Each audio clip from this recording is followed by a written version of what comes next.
அத்தியாயம் 9. உங்களின் எமோஷனல் இன்டெலிஜென்ஸை அனைத்து சூழ்நிலைகளிலும் பயன்படுத்த முடியும். அலுவலக சூழ்நிலை முதல் உங்களின் வாழ்க்கை வரை. உங்களுக்கு இப்போது எமோஷனல் இன்டெலிஜென்ஸ் பற்றி ஓரளவிற்கு தெரிந்திருக்கும்.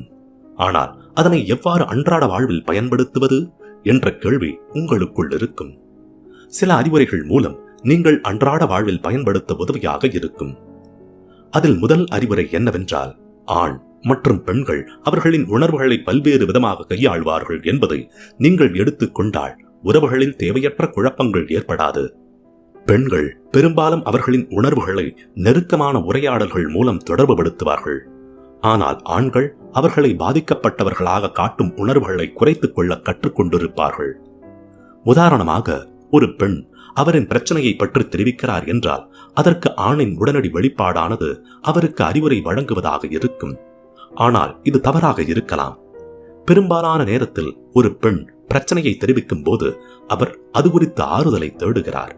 அவருடைய துணை அவரிடம் அது குறித்து கேட்க வேண்டும் என்றும் புரிந்து கொள்ள வேண்டும் என்றும் எதிர்பார்ப்பார். எனவே அந்த பெண்ணிற்கு உடனடி தீர்வானது உதவியாக இல்லாமல் நிராகரிப்பு போன்றதாக தோன்றும். அவர் அந்த பெண்ணிடம் கவனமாக கேட்கும் பொறுமையில் இருந்தால் இன்னும் சிறப்பாக இருந்திருக்கும்.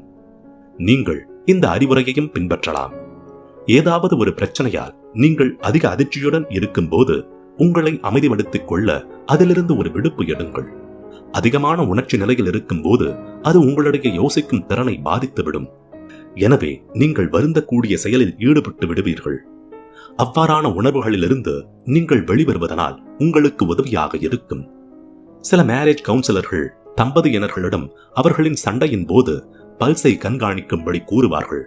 ஏனென்றால் பல்ஸ் மதிப்பெண்ணானது ஒரு நபருக்கு இருக்கும் அதிகமான அளவை விட 10 BPM அதிகமாக இருப்பது அவர் அதீத உணர்ச்சி வசத்தில் இருக்கிறார் என்பதை சுட்டிக்காட்டுகிறது.